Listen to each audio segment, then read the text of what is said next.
On a je crois, à peu près 1 an des élections. Mais qui met déjà dans la tête de ces militants que ça sera...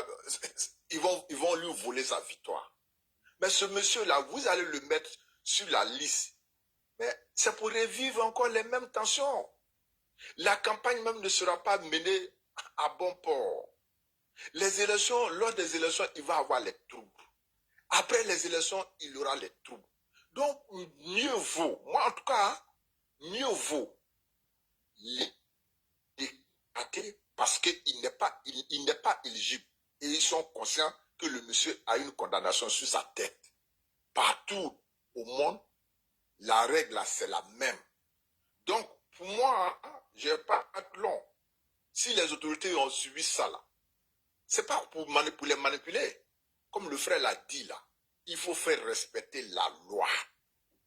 Et la loi dit M. Laurent Gbagbo n'est pas éligible. Point. Donc, il ne faut pas chercher à lui faire plaisir ou bien faire plaisir à ses militants. Ça sera la même violence. Et c'est les Ivoiriens qui vont perdre la vie. Et ça, c'est clair. On a tellement perdu qu'on n'en veut plus perdre. Donc, il faut préserver la vie des rescapés qui sont là. Mais le monsieur n'est pas là pour la Côte d'Ivoire. Moi, je répète ça toujours. La CAN là, c'était quelque chose qui a réuni tous les Ivoiriens. Tous les Ivoiriens, que ce soit politiciens ou quoi, à la suite de cette CAN là. Bien sûr, au départ, il y avait des calculs politiques au départ. Il y en a qui ne voulaient pas la réussite. On a suivi tout ça. Mais au finish là, quand la Côte d'Ivoire a gagné, tout le monde était content. Mais ce monsieur-là, qui était président de la Côte d'Ivoire à un moment, jusqu'à présent, il n'a pas eu le courage jusqu'à présent pour dire félicitations aux éléphants. Mais ce monsieur-là, qui s'en fout de l'intérêt de la Côte d'Ivoire, vous allez le mettre sur la liste, pourquoi? Donc moi, je vais chuter avec ça, pour dire encore merci à Ladji. Et c'est, en tout cas, et c'est son boy qui organise chaque fois ce genre de panel pour construire et déconstruire les argumentations des adversaires. Merci beaucoup. Vraiment, nous sommes fiers de vous. Merci. Je pense que les autorités, cette fois-ci, je ne vais pas nous discuter de quelqu'un. Hein. Il y a des gens qui ont laissé l'avion en plein vol. Mais Ladji, il est au départ, il est à l'atterrissage, il est à la destination. Ce monsieur-là mérite le respect. Ce monsieur mérite un accompagnement dans tous les sens. Donc c'est ce que moi je pourrais dire. Les autorités, aujourd'hui nous sommes à l'approche des élections.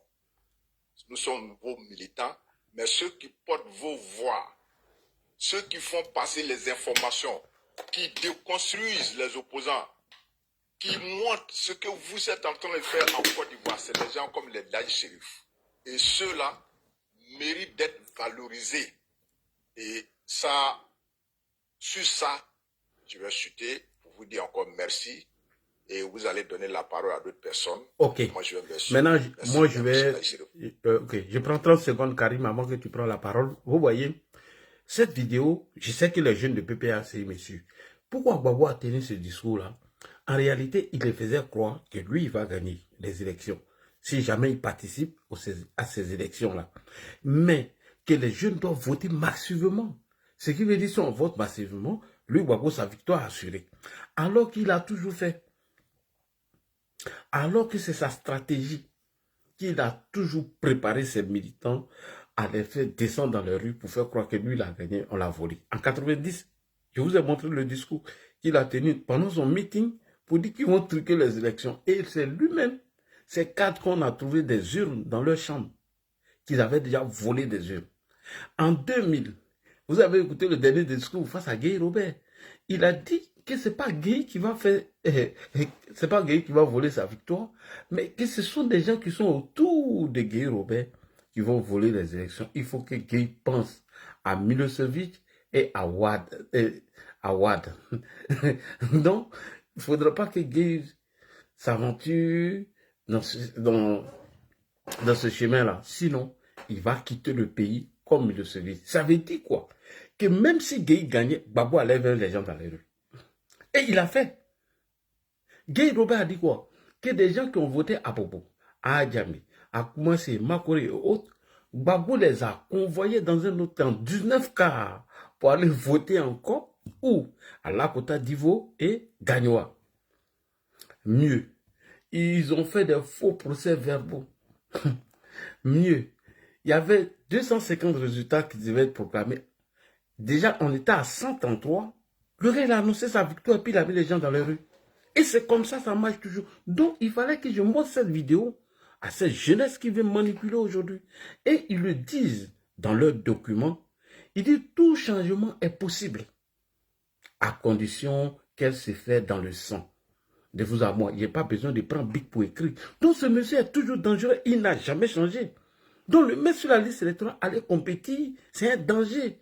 C'est cette vidéo-là, j'étais en train de vous montrer. Merci beaucoup. Alors, comme je suis là, on va donner la parole à Johnson et puis après, nous allons partir en haut. Merci beaucoup, Johnson. Tu as la parole. Johnson est là. Johnson, je ne sais pas si je prononce bien ton nom. Johnson est en bas, à côté de Johnson Cameron. Jason Cameron. Jason Cameron. Moi, je vais descendre. D'accord, il n'y a pas de problème. Vous allez les faire monter. Ok, si Jason Cameron n'est pas là, on va donner la parole rapidement à mon ami Hassan avant de passer à Karim. Allons-y, Hassan, 5 minutes. Il y a Naomi VTD Non, je n'ai pas bloqué Naomi. Non, je n'ai pas la bloquer, Naomi. Il faut la laisser, elle va écrire. Non, je n'ai pas dit de la bloquer. Non, Pas dit ça. J'ai vu ce message. J'ai vu ce message. Il y a quelqu'un même qui l'a posé question si elle a fini le combat de Nadi Bamba. Allons-y, Johnson Cameron n'est pas là. Hassan, tu es là? Hassan, allons pour 5 minutes rapidement. Hassan, bon, on va donner la parole à Karim. Karim après, Karim Padre. Vas-y, Karim. Ouais, bonsoir, Ladji. Ah, tu es là? Oui, Hassan, allons pour 5 minutes parce que l'heure est presque arrivée. Je veux que tout le monde se prononce sur le sujet. Ok. Moi, je ne vais pas durer, je suis au travail, quoi.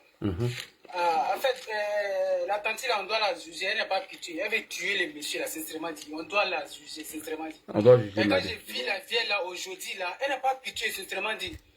Toi, tu es sûr que tante, toi, tu es sûr que les filles, là, peuvent te supporter. Tu ne sais pas qu'elle a des enfants? Tu veux tuer les vieux, là, pour rien comme ça, quoi. Il faut te regarder toi-même. Les vieux, là, ils peuvent te supporter. Et puis, les calés que tu mets, là, calés, là, c'est les marabouts qui mettent calés pour dormir, pour voir des choses la nuit. On ne met pas calé venir porter des manches longues, venir faire des discours guerriers. Non. Au plus des Koyara ne connaît pas aussi calé. C'est le cerveau qui connaît calé. Calé là, tu mets calé là, pourquoi? Il faut le dire ça. Mais Nazidji là, j'ai l'impression que Nazidji là prend plus. C'est calé là maintenant, elle est en train de mettre. C'est calé calé là. C'est pas à Makono là, les vieux Koyara là ne connaissent pas calé. Où t'es quitté avec calé là, la vieille? Tu vas venir nous dire où t'es quitté avec calé là. Parce qu'en réalité, la vieille, tu n'es pas gentil, tu es méchant. On doit te juger. Moi, je vais dire à le président de la République. La tante Nadi doit aller au tribunal, on doit aller demander, elle a quitté avec calé là où. Parce qu'elle a détruit la vie de les vieux là, cadeau comme ça, les vieux là en train de. En fait, je ne comprends pas avec. Là, il faut dire à la vieille, elle n'a qu'à arrêter avec son calé là maintenant. Voilà, moi je suis au travail, je ne vais pas durer, je vais arrêter là. D'accord, merci beaucoup. Karim, allons-y rapidement avec Karim. Ouais, bonsoir Ladji, bonsoir à tous les panélistes. Bonsoir. Voilà, bonsoir aussi aux opposants, à tous les opposants confondus, hein, particulièrement aux Gore, voilà, qui peut-être qui sont amnésiques ou bien qui se jouent les amnésiques. Ladji, avant d'entrer dans le sujet, il faut que chaque militant du PPACI quand même fasse des doigts pour Ladji. Pardon, je dis pas du PPACI, du RHDP fasse des doigts pour Ladji parce que le combat que Ladji mène est un combat multidimensionnel, est un combat qui se ressent vraiment, que ce soit dans l'Hexagone ou aussi même que ce soit à l'intérieur du pays ici. C'est un combat très retentissant. Et c'est un combat qui gêne vraiment l'opposition à tous les niveaux, Ladji. Parce que avec les VAR que tu utilises, avec la déconstruction que tu mets en place, ça désorganise les plans, hein, et les différents projets funestes, hein, des opposants, en fait, Ladji. Et ça les gêne. Aujourd'hui, j'étais sur le panel de Noko. Effectivement, il y a une dame qui s'adressait à Clarisse et à Edith Delignan, elle s'adressait à elle en ces termes en disant que vous oubliez l'Adi Shérif là, il nous fait très mal sur le terrain. Ah, là j'ai dit voilà.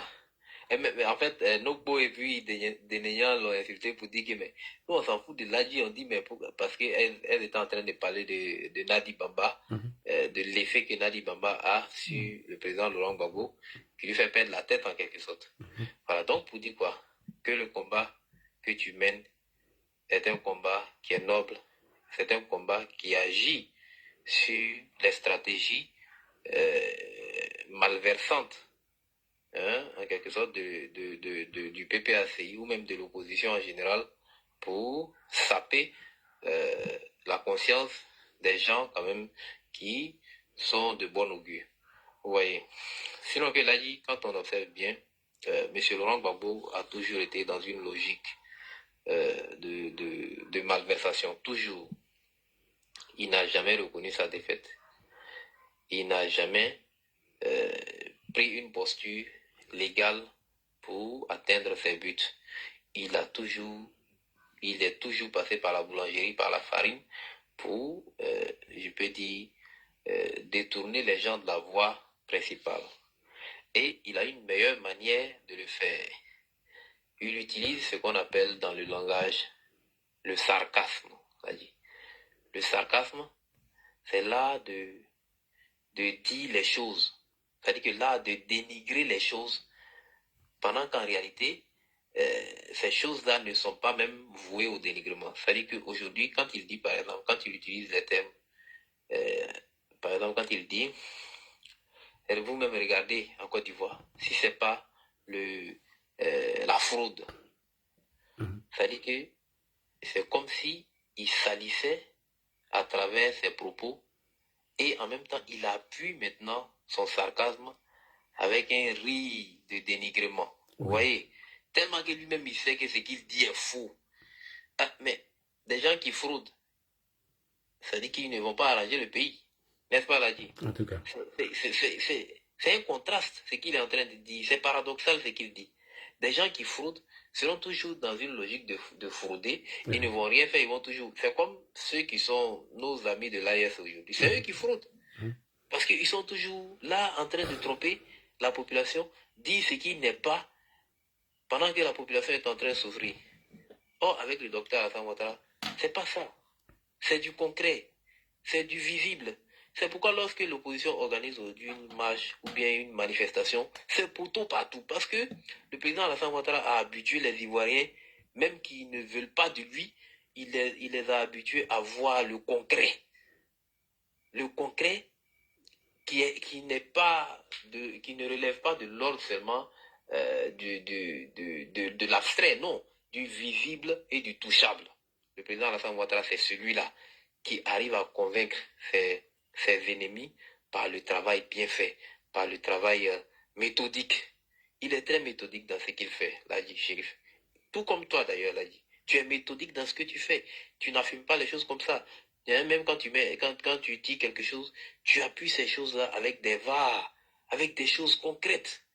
C'est comme si tu tirais ça du président Alassane Ouattara. Et c'est comme ça que le président Alassane Ouattara fait. Quand il veut faire quelque chose, il met tout en place pour que les gens, dans leur généralité, constatent. Même si tu ne l'aimes pas, tu constates en réalité que celui-là, ce n'est pas un faussaire, c'est un homme méthodique, c'est un homme consciencieux, c'est un homme qui est soucieux du bien-être des Ivoiriens en général et de tous ceux qui vivent sur le territoire ivoirien. Il est soucieux d'abord de la sécurité qui est une denrée rare aujourd'hui dans la sous-région. Hein? Partout, il y a des putschs partout, hein, dans la sous-région. Mais dans un pays du président Alassane Ouattara, c'est la paix depuis plus de 15 ans, chose même qui est très rare dans la sous-région aujourd'hui. Voilà, donc pour dire quoi? Que le PPACI n'a pas mobilisé même ses militants à aller se faire enrôler. De quelle élection là dit il parle? Moi je leur pose la question. À quelle élection M. Laurent Gbagbo demande à ses militants de se préparer et que les élections seront dures? Mais tu ne t'es pas fait enrôler. Comment est-ce que tu veux parler d'élection? Hein? Moi, je ne parle pas d'abord même de la candidature ou même de la non-présence même du président Laurent Gbagbo. Non. Qu'est-ce que le PPACI a fait depuis que les opérations même c'est-à-dire, qui ont lutté tout juste pour voir Alassane Ouattara au pouvoir. Mais hélas, Dieu n'a pas voulu. Mais nous, on est vivants aujourd'hui. Disons merci à Dieu. Parce qu'il faut être vivant pour pouvoir critiquer quelque chose. Parce que si on s'amuse que le pouvoir retourne dans la main de ce monsieur, je vais vous dire, il y a des gens là qui vont pas s'asseoir en Côte d'Ivoire ici. Donc, ceci étant dit, Laurent Gbagbo était un manipulateur. Ils ont commencé, c'est-à-dire, ils ont commencé d'abord avec cette histoire de la date de l'enrôlement qui a pris fin le dimanche dernier. Oui, Ils oui. ont dit quoi? Sur le plateau, le gars même a dit que non, ils ont des militants qui ont eu des papiers, au moins ils vont finir de faire les papiers, on vient leur dire que non, c'est terminé. Donc la manipulation part de là d'abord. C'est pour dire quoi? Ils ont des militants qui n'ont pas pu se faire enrôler.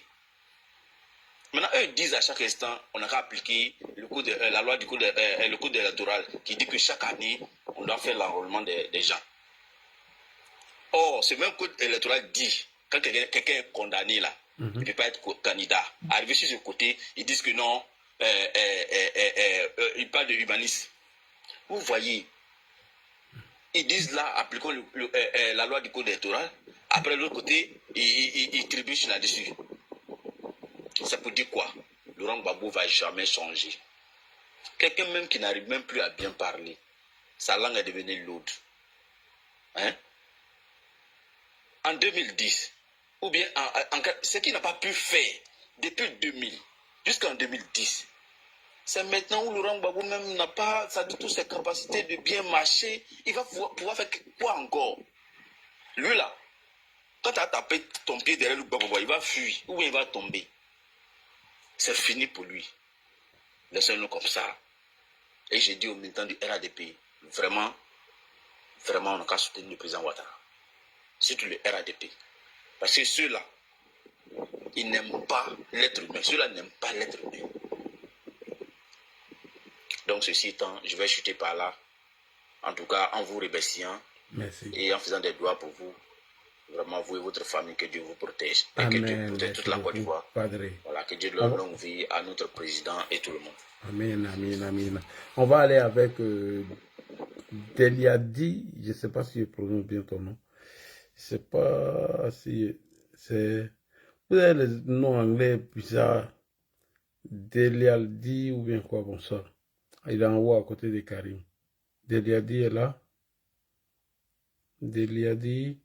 Bah alors, médiateur du G, allons-y rapidement parce que monsieur là, il ne répond pas. Je ne sais pas bien prononcer son nom. Médiateur Gigi, bonsoir. Bonsoir, Ladji, comment allez-vous? Toujours, et vous? Tu peux me tutoyer, hein? Non, c'est pas grave. En fait, vous voyez aussi. Donc, je salue tout le monde sur le deux réseaux. Ladji, ça, les gens oublient, ce que les gens oublient, c'est que quelqu'un qui a cherché à te tuer, s'il t'insulte là, c'est qu'il a été gentil avec toi. En tout cas. Voilà, quelqu'un qui a cherché à te tuer, s'il t'insulte, si le PPACI ment sur le dos du président, sur le dos de la gouvernance, ça ne doit pas nous étonner. Parce qu'ils ont voulu d'abord nous exterminer. Ça n'a pas marché dans leurs mains. Et que personne ne se trompe. Le PPACI n'est pas dans un combat de Côte d'Ivoire ou de construction ou de réalisation de quoi que ce soit comme projet. Le seul projet de PPACI, je l'ai toujours dénoncé ici, c'est pour ramener une ségrégation ethnique en Côte d'Ivoire. C'est-à-dire, ils vont être au pouvoir, ils vont refaire tout le foncier, arracher les terres des gens de force, qu'eux-mêmes ils ont déjà vendues, arracher les biens des gens de force, mettre tous ceux qui ont un parent étranger sur le second plan, mettez tous ceux qui sont du nord, même si tu es de leur côté, en tout cas, tu es du second choix. Voilà le seul projet du PPACI. Sinon, Gbagbo est venu au pouvoir ici. Il n'a pas pu augmenter même 1000 francs sur aucun salaire. En tout cas. Il n'a pas pu même mettre une bonne route pour aller même dans son propre village. Et puis même, il voulait mettre péage même sur l'autoroute même qui existait déjà. Donc vous voyez que, après avoir sali la ville d'Abidjan, il est parti commander encore d'autres déchets encore, nucléaires même, que les Blancs même ne trouvent même pas de solution. C'est-à-dire que les déchets d'Atchéké qu'on a chez nous là, on n'a pas pu ramasser ça, hein. Mais ces déchets nucléaires, tu commandes. Comment toi tu vas venir traiter ça?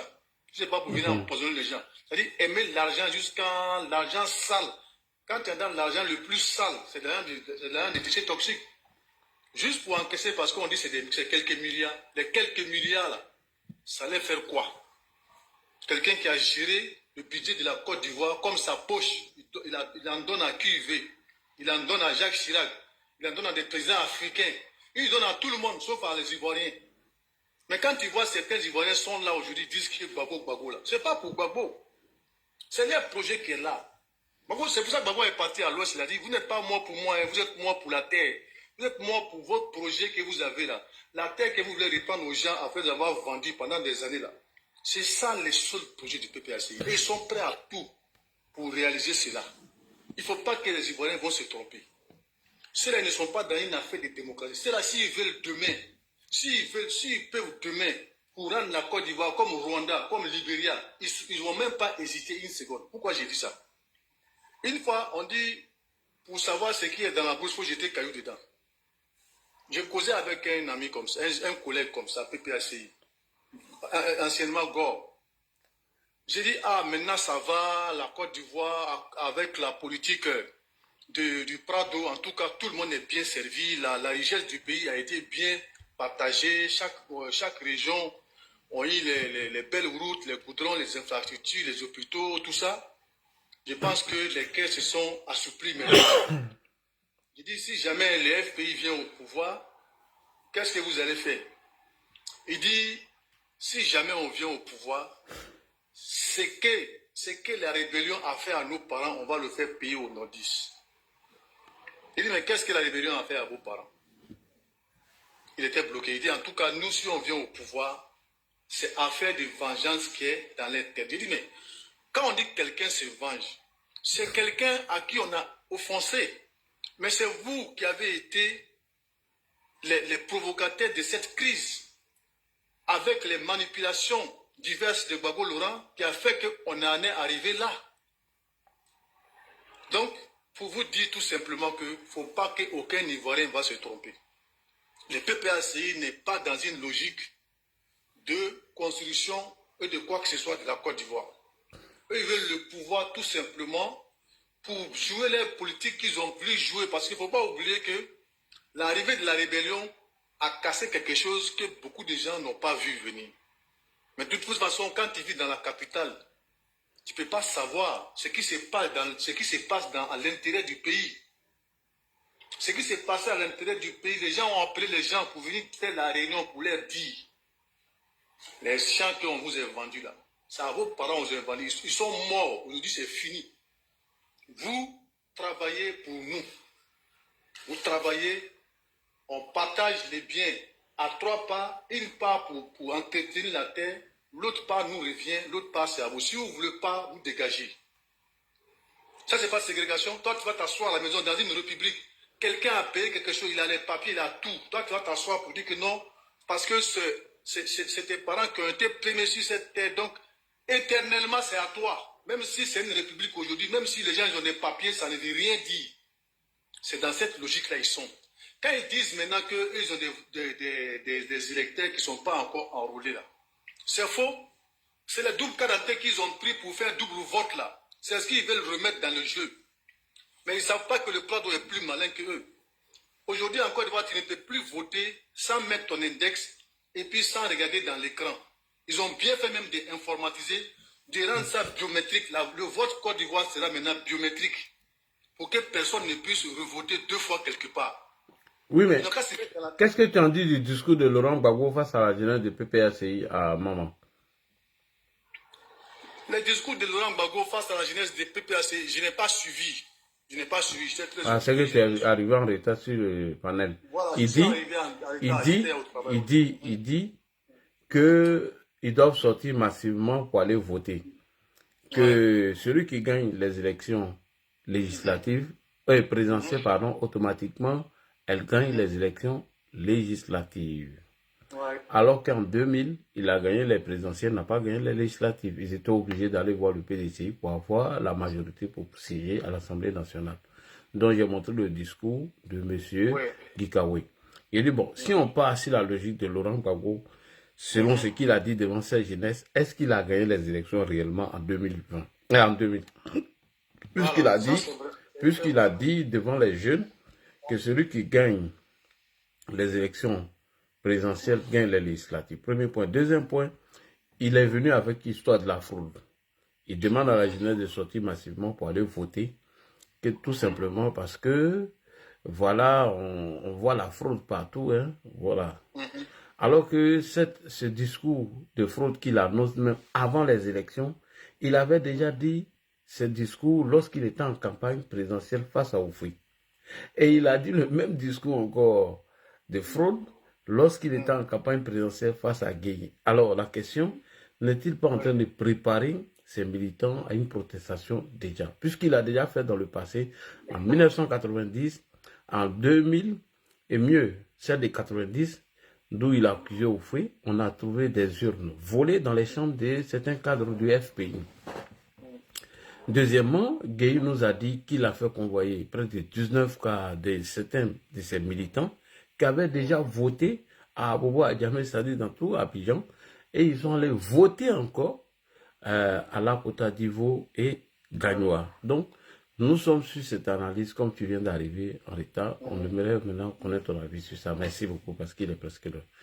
D'accord. Ce qu'on est en train de. Ce qui sort de là, c'est que vous savez tous que. Oui. Monsieur Laurent Gbagbo, laisse-moi, il vient de poser la question. Il a posé la question d'abord, la blouse. Attends, il va finir. Il dit, vous allez fermer. Je ne veux pas parler comme ça, je vais repartir. Donc, oui, mais attends, il va finir. Donc, monsieur Laurent Gbagbo est dans son rôle. Soro Guillaume est l'apprenti de Gbagbo. Leur méthode, c'est dénigrer les gens. C'est dans le dénigrement là qu'eux ont toujours prospéré. C'est-à-dire ils vont faire une fuite en avant. Tu annonces qu'il y a une fraude à une élection qui ne s'est même pas encore organisée. La fraude, elle est de quel côté? Des côtés de qui? Quand la justice cherche des preuves à quelqu'un dans une affaire, et que toi tu dis que tu aurais pressenti qu'il pouvait tuer la personne, automatiquement tu deviens suspect. Automatiquement tu deviens suspect parce que l'affaire même n'a pas encore n'est pas encore mise sur la table, que toi tu parles déjà de fraude. Ça veut dire que c'est pour préparer les consciences à un éventuel pour essayer de légitimer les troubles qu'il veut préparer. C'est connu ça, parce qu'il a déjà fait plusieurs fois. Il a déjà fait plusieurs fois. Donc, quand M. Gbagbo vient nous dire aujourd'hui qu'il va avoir des fraudes, de tout ça, c'est une méthode chez lui qui est vieille comme le monde, moi je dirais tout simplement, parce que c'est sans commentaire. C'est sans commentaire, c'est juste une fuite en avant, essayer de préparer les gens à faire des bêtises ou à ne pas reconnaître sa victoire. Voilà, c'est tout simplement cela, parce qu'on ne peut pas dire des choses qui ne sont pas encore, seul Dieu sait ce qui va se passer demain. Mais si toi tu t'amuses déjà à dire qu'ils vont frauder, alors que tout est fait, tu vas t'enrôler, on te prend avec tablette. Si tu avais déjà fait un enrôlement, ça sort directement, ça te met en rouge. On te demande, est-ce que vous avez voté tel endroit, tel endroit? Donc, maintenant, tu as dans un changement d'adresse, envoie telle pièce pour qu'on puisse changer. Donc, tout ce qui est mis en place, tous ces matériels logistiques qui a été mis en place pour ne pas qu'il y ait de fraude, pour que chaque électeur soit vraiment celui qui est enrôlé. Mais on doit saluer la CEU pour ce travail magnifique. Si quelqu'un sort pour saboter, pour balayer tout ça d'un revers de la main, ça veut dire que c'est cette personne-là même qui s'apprête à foutre la merde, comme on dit. Voilà ce que je peux dire sur ce sujet. Ok, c'était le thème de ce soir. Voilà pourquoi je t'ai posé la question. La Velouse, tu voulais poser une motion, oui? La motion, Oui. c'était quoi? La motion s'adresse à toi, en fait. Oui, allez-y. Voilà. Je voulais te dire un truc, t'interpeller. Tu vois, quand tu veux interpréter les dits de quelqu'un, et que tu sais que ça va amener certaines personnes à comprendre autrement ce qu'il a dit. Si tu n'as pas le sens de l'interprétation ou de la connaissance de ce qu'il a dit, soit il faut paraphraser. Comme ça, tous ceux qui vont écouter, ils vont interpréter à leur manière. Mais parce que ce que tu as dit là, tu as enlevé ça dans son contexte et tu expliques ça d'une autre façon. Non, lui n'était pas là au début du panel. Tous ceux qui sont venus... Non, je viens. C'est parce que il est presque l'heure dont j'ai fait rapidement parce que moi, je viens. Parce que si tu veux un débat, sur ce que je viens de dire par rapport au discours de Laurent Gbagbo, on se donne un rendez-vous ici. Je n'ai rien sorti du contexte de Laurent Gbagbo. C'est parce qu'il est l'heure. Je ne peux pas reprendre encore tout le thème à zéro. C'est pourquoi quand quelqu'un arrive à la dernière minute qui n'a pas compris le sujet, je préfère même ne pas prendre la personne. Moi, je préfère que quelqu'un ait compris mon analyse, mon sujet, qui vient se prononcer dessus. Maintenant, s'il veut apporter des contradictions, on va jouer les vidéos, elles sont là. Donc, ne viens pas à la dernière minute dire que j'ai sorti les paroles de Laurent Gbagbo de son contexte. Quand Laurent Gbagbo dit ici, j'ai son discours, quand il dit ici, premièrement, parce qu'il veut me faire perdre le temps. Ils sont comme ça, les pro-Gbagbo. Allons-y, premièrement. Nous avons gagné l'élection. Ferme ton micro. Voilà, tu veux qu'on n'a qu'à reprendre, on va reprendre, il n'y a pas de souci. Je vais faire ce petit sacrifice-là. Concentrez-vous, vous qui êtes sur le panel, concentrez-vous. Parce que les pro-Gbagbo sont comme ça. Il y a un qui m'a dit ici qu'il allait m'envoyer des preuves que Ouattara avait dit que Sorokio était le meilleur. Il m'a envoyé que la photo d'Arthur Banga. Ferme ton micro. Comme tu es venu pour des polémiques, il n'y a pas de problème. Je prendrai ce temps, je vais le sacrifier, ce petit temps. Et voilà, je vais ajouter quelques minutes. Laurent Gbagbo, écoutez-le attentivement. Il dit, quand quelqu'un gagne les législatives, automatiquement, cette personne est susceptible de gagner la présidentielle. Alors, on l'écoute ici, sur ce premier discours. En 2000, nous avons gagné l'élection présidentielle. Nous avons eu 100 députés. Vous voyez, l'élection législative est collée, liée à l'élection présidentielle. Liée à l'élection Le peuple de Côte d'Ivoire donne au président élu les députés qu'il lui faut pour gouverner le pays. Toujours, j'ai remarqué ça. Donc, l'élection présidentielle est la mère des députés. Celui qui gagne aujourd'hui le RHDP a 100 et quelques députés, mais en 1995, nous avions 13 députés, et ils avaient 13 députés, et le PDCI, qui avait le président de la République, avait la majorité des députés. Si vous voulez avoir beaucoup de députés, il faut gagner l'élection présidentielle d'abord. Le parti qui gagne l'élection présidentielle gagne automatiquement l'élection législative. Mais c'est un mensonge où j'ai sorti les propos de Gbagbo de son contexte. Quand Gbagbo dit que le parti qui gagne les présidentielles automatiquement gagne les législatives, c'est un menteur. Il est en train de dire que c'est Gueye qui a gagné, puisque lui-même n'a pas gagné la majorité des députés en 2000. Alors, on va écouter Gikawa ici. Est-ce que ce que Gbagbo dit est vrai? Si c'est faux, ça veut dire qu'il n'a pas gagné Gueye. Puisqu'il dit... Non, monsieur, ferme ton micro. Soit tu es venu pour écouter, et tu donnes ton avis après, soit tu la fermes. On écoute Gikawa. C'est parti. En 99, coup d'État, Bédié s'en va. J'ai montré ici. En 99, Bédié s'en va, coup d'État. Écoutez, hein, c'est très attentif. Parce que les gars, ils ont l'air de ça. Ça, c'est pour perturber mon combat. C'est pas grave. Il a fait ce sacrifice. Écoutez, on s'en va. Gikawa. En 99, coup d'État, Bédié s'en va. Un mois après, on organise les élections, le président a eu la majorité, on a battu le pays qui venait d'avoir le président de la République. Merci beaucoup. Coup d'État, on est parti en exil, on est revenu. Élection législative, on a eu la majorité, on venait de battre le FPI qui venait d'être élu président. Donc, le discours de Gbagbo est un mensonge. Parce que tu ne peux pas dire que quand quelqu'un gagne les législatives, et pardon, la présidentielle, automatiquement, la personne gagne les législatives, que les deux élections sont liées. C'est un mensonge. Vas-y, Gikawi. Le PDG est devant. On doit prendre la présidente de l'Assemblée nationale.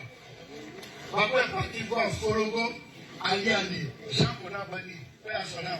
Il dit dans ce pays où nous sommes, où Fou a été président, le président de l'Assemblée a été toujours PDG. Ils s'entendent. On dit quand le président fait les lois, c'est les députés qui votent. Donc, donnez-moi la présidente de l'Assemblée. Et puis, comme ça, quand il va passer les lois, sinon, si le PDG s'oppose, on va te faire un coup d'État. Il y a la crise, le pays ne va pas aller loin. Maintenant, on dit comme le PDG qui a fait, la Côte d'Ivoire, c'est sa fille, on va te donner la présidente de l'Assemblée. Donc, on va dire à tous nos députés de voter Mamadou Koulibaly. C'est comme ça que Mamadou Koulibaly est devenu président de l'Assemblée nationale. Point. On va aller maintenant au deuxième. Et donc, Gikawe vient d'expliquer ici comment ils ont eu la majorité au Parlement. Il est venu leur faire un chantage parce qu'il venait d'une crise, il y avait le coup d'État, etc. Donc, il leur a dit, si eux n'ont pas la majorité, parce que Oufoué avait toujours la majorité à l'Assemblée nationale, si eux n'ont pas la majorité pour pouvoir voter les lois, comment ça va mettre encore le pays dans la crise, pardon. Donc, voilà comment eux, ils ont décidé, à travers Fologo, bien évidemment, pour voter les députés du FPI. La majorité ont voté Mamadou Koulibaly. Donc là, c'est un mensonge. Quand il dit ça à des jeunes, à maman, il ment. Automatiquement, il est en train de mentir. Deuxième point, il parle de fraude. En réalité, ce monsieur, il n'a jamais gagné d'élection. Et je vais vous démontrer par A plus B. Non, monsieur, ferme ton micro ou je te descends. Je ne m'adresse pas à vous. Je m'adresse à l'opinion. Ferme ton micro. Je m'en vais là. J'ai fini mon analyse. Tu te prononces, tu es pressé pourquoi? Soit tu fermes ton micro, tu descends. Je ne suis pas ici pour toi. Je suis venu m'exprimer devant les jeunes qui sont en train de manipuler. Ben, tu es venu pour comprendre ou tu n'es pas venu pour comprendre. Deuxièmement, Laurent Gbagbo nous dit ici, il parle de fraude. Alors que Laurent Gbagbo, tout le monde l'a connu dans la fraude lui-même face à Oufoué, comment des cadres du FPI ont volé même des jeunes qu'ils ont retrouvés ou dans des chambres des cadres du FPI. En 2024 encore, le même Gbagbo revient, il parle de la fraude. Fraude, toujours. En réalité, c'est sa stratégie. Il a toujours utilisé le mot fraude pour ne pas accepter sa défaite. Mieux, utiliser les jeunes à descendre dans les rues pour protester, pour qu'on puisse chasser dans la personne qui est en train de compéter avec lui. Comme il a fait à Gueye. Nous sommes en 2024. Laurent Gbagbo qui parle de fraude, et regardez effectivement, regardez Gbagbo, écoutez-le attentivement. Nous allons à l'élection présidentielle. Chers jeunes gens, préparez-vous. Préparez-vous. Préparez-vous. Préparez-vous. Parce que les élections seront dures. Les élections seront dures. C'est pas parce que nous craignons des difficultés. La seule difficulté que nous craignons, c'est la fraude. C'est la fraude. Sinon, si ce n'est pas la fraude, regardez le pays. Regardez le pays. Si ce n'est pas la fraude. Ok. Il parle de fraude déjà à une élection que lui-même n'a pas encore participé. Hein. Alors qu'en 90, il a fait pareil lorsqu'il était en campagne présidentielle, face à Oufoué. Gbagbo parlait déjà de trucage des élections. Alors que l'élection n'a même pas encore commencé. Allons-y en 1990. Voilà ce qu'il faisait lorsqu'il était en campagne. En 1990, il y a eu la première élection disputée. Je parle à l'opinion nationale. Au-delà de, je parle à l'opinion internationale. Nous allons gagner le 22 octobre. Nous allons gagner le 22 octobre. Mais il faut que je mette en garde certaines personnes autour de Gueye. Je crois que ce n'est pas Gueye lui-même. Mais il y a des gens qui veulent organiser la fraude. Il y a des gens qui veulent organiser la fraude. Ça, c'est en 2000. Hein. Écoutez, on écoute. Mais il y a des gens qui veulent organiser la fraude. Comme pour vous, comme ce qu'il est en train de dire devant les jeunes à maman, comme ce qu'il a voulu faire en 2010. Et c'est sa même stratégie. On continue. Et il va dire des choses très importantes. Frauder ici maintenant? Est-ce qu'on peut frauder ici maintenant? Est-ce qu'on peut nous voler notre victoire aujourd'hui? Est-ce qu'on peut nous voler notre victoire aujourd'hui? Dans la Bible, il est écrit, Dieu parle tantôt d'une manière, tantôt d'une autre.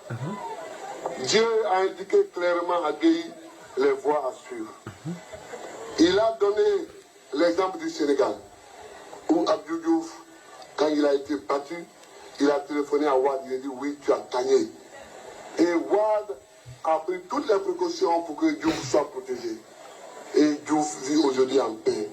C'est Dieu qui a parlé à Gueye ici, pour lui dire voilà une voie. Mais Dieu parle d'une autre manière. Il a fait les élections à Belgrade, en Yougoslavie, où Milosevic ne voulait pas laisser le pouvoir malgré sa défaite. Les Belgradois sont descendus dans la rue, dans tous les pays. Ils ont occupé tout, la télévision, la radio, du pays, le palais de la présidence. Et Milosevic a été obligé de fuir. Voilà une autre manière dont Dieu a parlé à Gueye. Donc, j'ai dit au général Gueye, à mon frère Gueye, j'ai dit au général, j'ai dit à mon frère parce qu'il est un frère d'armes. On s'est connus dans l'armée, on s'est connus sous les armes. Nous avons veillé ensemble dans l'armée. Je lui dis, Dieu te parle. De la manière sénégalaise et de la manière belgradoise. Dieu te parle. Aujourd'hui, Dieu ne descend pas sur la terre pour parler aux gens. C'est comme ça que Dieu fait pour parler aux gens. Dieu te dit que tu as le choix. Mon frère d'armes, ne te laisse pas tromper par les suiveurs qui n'ont pas de poids dans leur région. J'ai parcouru la Côte d'Ivoire, je viens de chez eux. Ils ne sont rien. Ne te laisse pas tromper par eux. Dieu te parle. Dieu t'a dit, il faut être comme Abdou Diouf. Parce que si tu ne veux pas être Abdou Diouf, tu seras obligé d'être comme Milosevic et tu vas fuir ton pays. Je ne souhaite pas que le frère fuit le pays. Donc, le 22 à minuit, j'attends son coup de fil. Le 22 à minuit, j'attends son coup de téléphone. Je parle à l'opinion nationale. Au-delà de, je parle à l'opinion internationale. Nous allons gagner le 22 octobre. Nous allons gagner le 22 octobre. Mais il faut que je mette en garde certaines personnes autour de Gueye. Je crois que ce n'est pas Gueye lui-même. Mais il y a des gens qui veulent organiser la fraude. Frauder ici maintenant. Merci beaucoup. Alors, après avoir fini de faire cette démonstration, et il n'a pas changé. Et donc, quand il se retrouve face aux jeunes du PPACI à Maman, il vient parler de la même fraude. Alors que Gbagbo n'a jamais gagné d'élection en Côte d'Ivoire. Parce qu'il nous a fait croire que celui qui gagne les présidentielles, automatiquement, elle gagne les législatives parce que les deux élections sont liées. Donc, si on part dans ce contexte, il n'a pas gagné face à Gueye. Mieux, c'est parce que le temps n'est plus par le temps. Sinon, on allait montrer la fraude dont Guy Robert a dénoncé. Donc, moi, j'interpelle ces jeunes qui n'ont pas connu Gbagbo, que ces modes ces stratégies de fraude électorale ça date pas d'aujourd'hui de Gbagbo. Ça a été toujours sa stratégie de se victimiser afin d'utiliser les jeunes, de les mettre dans les rues, comme il a fait au Free, comme il a fait à Gueye. Et c'est ce qu'il a tenté en 2010, ça n'a pas marché. Et le même Gbagbo revient encore avec la même stratégie. Ça y est, comme tu n'étais pas là, voilà comment il fallait faire la démonstration. Que le frère dit que moi je sors les propos de Gbagbo de son contexte. J'ai pris près de 30 minutes de plus de sommeil que j'ai coupé. On va l'écouter maintenant. S'il est honnête, on va voir ce qu'il va dire. Il ouvre son micro, on l'écoute. Merci. Ok. merci bien. Mais je crois que ta méthode, elle est dilatoire. Parce que tes jeux vidéo, peut-être que c'est d'autres personnes appellent Bon, toi, je te mets en grand, tu vas monter maintenant ta stratégie de vidéo. Non, c'est que tu es malhonnête. Non, on n'a pas besoin de malhonnête. Non. Je te mets en grand, tu viens nous faire la même démonstration. Attends, moi je vais te mettre en grand. Je te mets en grand, attends. Je vais te mettre en grand. Non, attends, ne te presse pas, je te mets en grand. Soit tu viens faire la même chose que moi, ou bien tu descends. Oh, faut aller là-bas. Il est venu perdre mon temps, déjà il va venir nous tourner, il n'a rien à dire. Toi-même, tu n'as pas pitié de toi. Tomba, prends la parole. Tu vas... Un truc qui vient de démontrer par A plus B, il va venir m'emmerder encore. Déjà lobotomisé comme ça. Il m'a perdu mon temps pour lui. Déjà qui ont été endoctrinés. Que ça allait passer. Parce que pourtant, eux veulent rien. Quand on veut t'arrêter, tu ne veux pas. Mais toi-même, quand on te voit, tu es fatigué. Mais c'est pas pour un gars comme ça, tu vas prendre tout ce temps. Moi-même, j'ai commencé à redormir. Tomba, vas-y. Ils ont été, comment on appelle, endoctrinés pendant 10 ans. Ensauvagés pendant 10 ans. Parce que les actes que les militants de M. Gbagbo posaient, quand il était président, ils étaient loin des hommes. Et hier, j'ai regardé sur, comment on appelle, Facebook, ce jeune homme, ce monsieur qui avait perdu sa jambe, quand ils sont allés affronter l'armée française les mains nues. Oui. Or, alors que parmi eux, il y avait des miliciens qui ont tiré sur les militaires français. Alors, quand il dit, il avertit, il demande aux jeunes de se préparer. Il n'est pas allé au bout. De se préparer au combat. C'est ça le discours de Gbagbo. De se préparer au combat. Ce n'est pas pour voter. Quand il a dit à ses enfants de maman de se préparer, tu n'as pas remarqué qu'il voulait dire quelque chose, mais il s'est retenu. Voilà. De se préparer. À quoi? Aux élections ou bien à quoi? Mais c'est au combat. Voilà. Quand on va dire que lui, son nom n'est pas sur la liste, voilà, que le ciel nous tombe dessus. C'est comme ça il a toujours procédé. Et tant que ce monsieur sera dans la vie politique ivoirienne, il y aura toujours des histoires. Mais un homme, aussi fort soit-il, un jour tout ça prendra fin. Un jour, Gbagbo va disparaître de la Côte d'Ivoire. Et les Ivoiriens feront la politique de façon civilisée. Tant que ce monsieur est dans la politique ivoirienne, ça sera toujours comme ça. Sinon, il n'a jamais reconnu, tu as bien fait de retracer toute son histoire. Oui. Il n'a jamais reconnu une défaite. Son discours n'a jamais plu aux Ivoiriens. C'est ça la vérité. En fait, c'est Médiateur même qui n'était pas dans le sujet. Donc, j'ai fait un briefing à Médiateur, Didi. Et lui, il est venu dire que moi, je sors la vidéo de Gbagbo de son contexte. Mais là, je te mets en grand. Toi, utilise maintenant la déconstruction de tout ce que j'ai dit. Quand il raconte une connerie, ils disent non, tu as enlevé de son contexte. C'est comme ça. Alors que tout son discours est clair. C'est parce que le Médiateur Didi arrivé en retard, il n'était pas dans le sujet. Lui, il disait autre chose. Donc moi, je suis venu lui faire le résumé. Non, vous avez enlevé de son contexte. Il faut mettre dans... C'est comme ça, il raisonne. Ils avalent des choses comme ça. Alors que les dits de Gbagbo sont là. Hein? La majorité de la population ivoirienne se trouve dans les villes. Gbagbo n'a jamais gagné, le FPI n'a jamais gagné une élection locale dans une grande ville. C'est un parti qui n'a pas pu convaincre les Ivoiriens. C'est ça la réalité. Donc il est resté sectaire. C'est les petites localités qui gagnent. Voilà. Et tu as bien fait de revenir sur la législative de 2000, parce que là, le PDCI avait perdu le pouvoir suite à un coup d'État, et dans sa fragilité, il a battu le FPI.